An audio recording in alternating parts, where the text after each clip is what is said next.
ముందుకెళ్ళగలుగుతారు. నేటి విశిష్టత అమ్మ, మరి ప్రతిరోజు ఆ రోజుకున్న విశిష్టతను తెలియజేస్తూ ఉంటారు. ఈరోజు ఒక మోటివేషనల్ స్టోరీ నా కోసం చెప్పండి. నేటి వైశిష్యంలో భాగంగా ఈ రోజున మనం ఒక చక్కటి మోటివేషనల్ స్టోరీని తెలుసుకుందాం. అది కూడా చాలా మనకి నిత్యం కనబడే ఒక పెన్సిల్ ద్వారా మనం ఎలాగ మోటివేషనల్ అవుతామో, మోటివేషనల్ స్టోరీ ఎలా తెలుసుకుంటాం అన్నది ఒక పెన్సిల్ గురించి మనం ఇవాళ మాట్లాడుకుందాం. ఇదేంటి పెన్సిల్ గురించి కూడా మోటివేషనల్గా తెలుసుకుంటామా అంటే చూద్దాం మరి దాంట్లో ఏం తెలుస్తుంది అన్నది. అయితే ఒకానొకప్పుడు ఒక పెన్సిలు అంతా కూడా ఒక డ్రాయర్ సొరుగులో, అంటే ఒక టేబుల్ యొక్క దాంట్లో ఒక పెన్సిలు, దాని చుట్టూ మనకి ఈ రకరకాల పెన్నులు, కలర్ పెన్నులు, అలాగే కలరు సంబంధించినవన్నీ కూడా వేయగలిగినవన్నీ కూడా మంచి మంచిగా ఉండేవి, అలాంటివన్నీ కూడా ఉంటాయి. వాటన్నిటిని చూసి ఇది అనుకుంటుంది, ఈ పెన్సిల్ అయ్యో ఇవన్నీ ఇంత చక్కగా ఉన్నాయి, నేను అంత కలర్ఫుల్గా లేను కదా, నేను మామూలు పెన్సిల్ని కదా, కానీ నేను ఏదో విధంగా నేను మనుషులకు ఉపయోగపడాలి, నా అవసరం కనుక వచ్చినట్లే నేను తప్పకుండా వీళ్ళకి సహకరించాలి అనుకుంటుంది. అనుకున్నప్పుడు ఏమవుతుంది, లోపల చిన్నపిల్లాడు వచ్చి ఆ డ్రా సొరుగు తీసి దాంట్లోంచి ఆ పెన్సిల్ని తీసుకెళ్తాడు. అమ్మాయి అయితే నేను ఇప్పుడు ఉపయోగపడే రోజు వచ్చిందనమాట అని ఆనందపడుతుంది. చక్కగా ఆ పిల్లవాడికి బొమ్మలు వేయడంలో, తర్వాత నీట్గా దాంతోపాటుగా అతను చక్కటి బొమ్మలతో పాటు మంచిగా మ్యాథమెటిక్స్ ప్రాబ్లమ్ సాల్వ్ చేయడం, రకరకాల విషయాలన్నీ కూడా చాలా చక్కగా నీట్గా చేస్తూ ఆనందపడుతుంది అనమాట. నేను ఎంత చక్కగా సహకరిస్తున్నానో, నేను చాలా బాగా సహకరించాను కదా, అమ్మాయి మొత్తానికి నా వల్ల ఒక యూజ్ ఉంది అని చెప్పి ఆనందపడుతుంది. ఈ లోపల కొంచెం సేపు రాయిగా ఏమవుతుందంటే అది కొంతసేపటికి అది అరిగిపోవడం మొదలుపెట్టాక దానికి భయం వేస్తుంది అనమాట పెన్సిల్కి.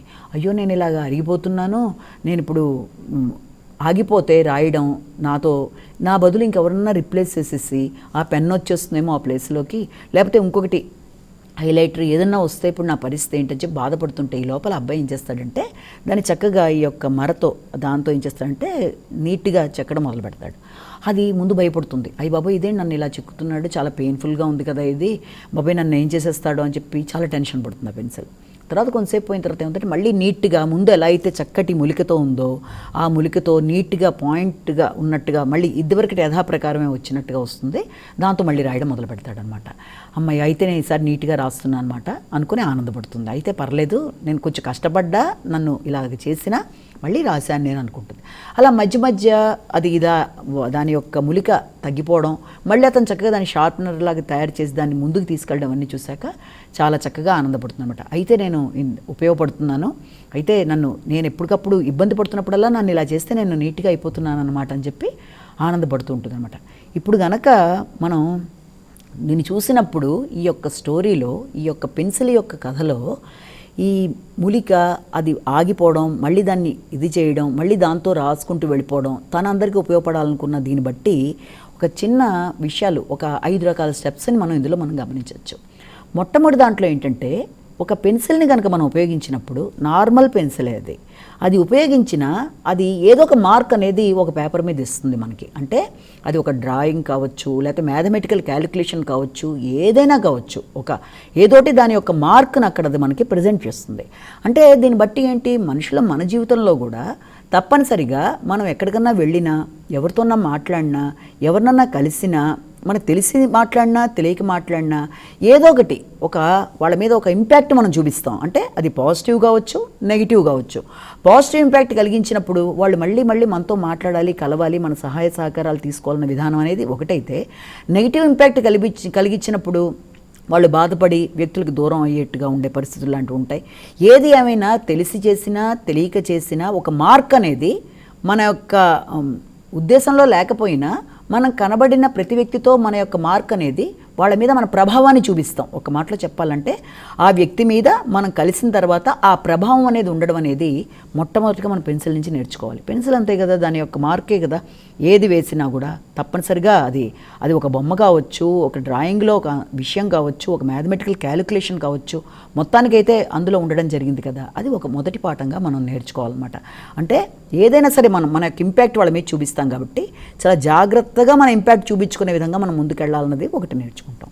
ఇక రెండోది వచ్చేటప్పటికి ఏమవుతుందంటే ప్రతి పెన్సిల్కి సాధారణంగా పెన్సిల్ అనేది వాడినప్పుడు ఏం తప్పులు వచ్చినప్పుడు మిస్టేక్స్ ఏం చేస్తాం, రబ్బర్తో ఎరేజ్ చేయడానికి ట్రై చేస్తాం. దాంతో చేసినప్పుడు అది మళ్ళీ మనం దాన్ని సరిచేసుకొని మళ్ళీ కరెక్ట్గా రాసుకుంటూ ముందుకెడతాం. అలాగే మన జీవితంలో కూడా మనం లైఫ్లో తెలిసి కానీ తెలియక కానీ కొన్ని మిస్టేక్స్ అనేవి చేస్తూ ఉంటాం. కొంతమందితో మాట్లాడినప్పుడు కానీ అది మన యొక్క దృష్టిలో ఉండదు మనం ఇలా తప్పు చేసామని. కానీ తర్వాత మనం తెలుసుకున్న తర్వాత అయినా మన మిస్టేక్స్ని మనం సరిచేసుకుంటూ, ఎలాగైతే పెన్సిల్ దాంతోపాటు ఉండే ఈ యొక్క రబ్బర్ రెండింటిని ఎలాగైతే వాడతారో అలా మన మిస్టేక్స్ని కూడా మనం ఎరేజ్ చేసుకొని నీట్గా మళ్ళీ ఆ సమస్య ఉత్పన్నం కాకుండా, ఇతరులు మన వల్ల బాధపడకుండా, అంటే ఏం చేస్తే వాళ్ళకి ఈ రకమైన ఇబ్బంది కలిగిందో మనం గ్రహించుకుంటూ ముందుకు వెళ్ళే విధానం అనేది ఇందులో మనం నేర్చుకునే రెండో పాఠంగా కూడా మనం ఉంటుంది.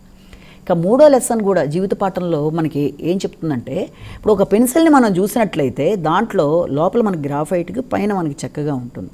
కానీ మనం లోపల విషయాన్ని, అంటే ఏదన్నా ఒక విషయంలో మనం వ్యక్తిలో గమనించవలసింది వాళ్ళ యొక్క ఇన్నర్ ఫీలింగ్స్కి బట్టి మనం రియాక్ట్ అవ్వాలి. అది అంటే పై అపీరెన్స్ కాకుండా ఇన్నర్ ఫీలింగ్స్ బట్టి. అంటే ఏంటంటే అది ఇప్పుడు మన యొక్క సొంత వాళ్ళే ఉన్నారు, ఒక పేరెంట్స్ కానీ లేకపోతే మన వాళ్ళు ఎవరైనా కూడా వాళ్ళు మనని ఎఫెక్షనేట్గా, కైండ్గా మనకి ఒక గైడెన్స్ ఇస్తూ వాళ్ళు పెడుతూ ఉంటారు మనకి. అప్పుడు వాళ్ళు ఎలా ఉన్నారు, ఎలా డ్రెస్సింగ్ చేసుకున్నారు, ఎలా ఉన్నారు అనేది మనం అబ్జర్వ్ చేయం. మన వాళ్ళు అనే ఒక ఫీలింగ్లో అది మనం వాళ్ళ దగ్గర నుంచి రిసీవ్ చేసుకుంటాం. అంటే ఎప్పుడూ కూడా పై అపీరెన్స్ కన్నా కూడా వాళ్ళ అవతల వ్యక్తి మనతో ఎలా డీల్ చేస్తున్నారు, వాళ్ళ కైండ్ హార్ట్ ఎలా ఉంది, వాళ్ళు ఎంత మంచిగా ఉన్నారు, అవి కూడా మన మీద ఇంపాక్ట్ చూపిస్తుంది. కాబట్టి దీంట్లో మనం మిగిలిన విషయాలు మనకి మ్యాటర్ కాదు, లోపల ఉన్నదే మనకి, అంటే లోపల ఇన్ ద సెన్స్ మెంటల్గా ఫీలింగ్స్ వాళ్ళు ఎలా ఉన్నాయి మనతో అన్నది, ఆ రకంగా మనం కూడా మారి మంచిగా ఉండాలన్నది కూడా ఇందులో మనం నేర్చుకునే మరొక సారాంశం. అలాగే ఇంకా ఫోర్త్ది ఏం నేర్పిస్తుందంటే పెన్సిల్ మనకి, మనం ఇప్పుడు పెన్సిల్ని చెక్కుతున్నప్పుడు ఏమవుతుందంటే అది చాలా పెయిన్ఫుల్ ప్రాసెస్, అది బాధపడుతుంది అప్పుడు. అంటే అయ్యో నన్ను చెక్కేస్తున్నారు, నాకు ఏదైనా అయిపోతుందేమో అని కంగారు పడుతుంది. కానీ అలాగే మనం కూడా జీవితంలో ఎన్నో స్ట్రగుల్స్ చూస్తాం, కష్టాలు చూస్తాం, బాధలు చూస్తాం, బాధ్యతలు చూస్తాం, ఇబ్బందులు చూస్తాం. ఇలాంటివన్నీ జరుగుతున్నా కూడా జీవితం అక్కడితో ఆగిపోకూడదు. ప్రతి దాంట్లోంచి షార్ప్గా మనం తయారై దాని ప్రకారం మనం ఎలా ముందుకెళ్ళాలన్నది, ఆ కష్టాలు, బాధలు, బాధ్యతలు, ఇబ్బందులు, ఎదురవుతున్న మనుషులు, ఈ స్ట్రగుల్స్ నుంచి మనం నేర్చుకుంటూ మన జీవితాన్ని ఒక షార్ప్గా, ఒక చక్కగా ఆ పెయిన్లోంచి, స్ట్రగుల్లోంచి నేర్చుకుంటూ వెళ్ళవలసిన పరిస్థితి అనేది కూడా ఇది మనకి నేర్పిస్తుంది. అలాగే లాస్ట్ది ఏంటంటే, మనకి ఎప్పుడైనా సరే ఇది ఎవరి చేతిలో పెన్సిల్ ఉంటే ఆ స్కిల్ బయటకు వస్తుంది. రైటర్ చేతిలో ఉంటే చక్కటి రైటింగ్, లేకపోతే ఒక పెయింటర్ చేతిలో ఉంటే మంచి పెయింట్ లాగా, లేకపోతే ఒక బొమ్మలు వేసేవాళ్ళ చేతిలో ఉంటే బొమ్మ వేసినట్టే మనం కూడా మన యొక్క స్కిల్స్ మనం వెళ్ళిన ప్రదేశం ప్రకారం చక్కగా దాన్ని యూటిలైజ్ చేసుకుంటూ మన ఒరిజినాలిటీని మనం ప్రొజెక్ట్ చేస్తూ, ఎవరితోనూ మనం కంపారిజన్స్ అని కాకుండా చక్కగా చేసుకుంటూ మనం ముందుకెళ్ళిపోతూ మన యొక్క టాలెంట్స్ని, మన లోపల ఉండే టాలెంట్స్ని చూపిస్తూ, మన స్కిల్స్ని ప్రజెంట్ చేస్తూ, నైపుణ్యాలను చూపిస్తూ ముందుకు వెళ్ళాలి. ఎక్కడుంటే ఆ ప్రదేశం బట్టి మనం యూటిలైజ్ చేసుకోవాలి, ఉపయోగించుకోవాలన్నది 5వ లెసన్. కాబట్టి ఏ మనిషి అయినా సరే జీవితంలో మామూలు పెన్సిలే కదా అని అనుకోకుండా పెన్సిల్ నుంచి 5 నేర్చుకోవాలి, కష్టపడాలి, తప్పులు ఉంటే సరిచేసుకోవాలి, మన మార్క్ దాని మీద, ఇతరుల మీద మన ప్రభావాన్ని వదులుతున్నప్పుడు అది పాజిటివ్గా ఉండేట్టు వీళ్ళంతవరకు జాగ్రత్త పడుతూ ముందుకు వెళ్ళాలి. అలాగే ప్రతి పెయిన్ని భరించి, ప్రతి పెయిన్ నుంచి న్యూ లెసన్ నేర్చుకుంటూ ముందుకు వెళ్ళాలి. మనం ఎక్కడైతే ఉన్నామో ఆ ప్రదేశంలో మన స్కిల్స్ ఎవరి చేతిలో ఉంటే ఆ రకమైన ప్రకారం మన యొక్క ఒరిజినల్ స్కిల్స్ని, టాలెంట్స్ని చూపిస్తూ ముందుకు వెళ్ళడం కనుక చేసినట్లయితే జీవితం అత్యద్భుతంగా ఉండడానికి ఈ 5 లెసన్స్ అనేవి ఒక సాధారణ పెన్సిల్ నుంచి కూడా మనం నేర్చుకుంటూ లైఫ్ని చక్కగా మోటివేట్ చేసుకుంటూ మనం ముందుకు వెళ్ళినట్లయితే జీవితం చాలా చక్కగా ఉంటుందన్నది ఒక చిన్న మోటివేషన్ స్టోరీ, దీన్ని బట్టి తెలుసుకున్నాం.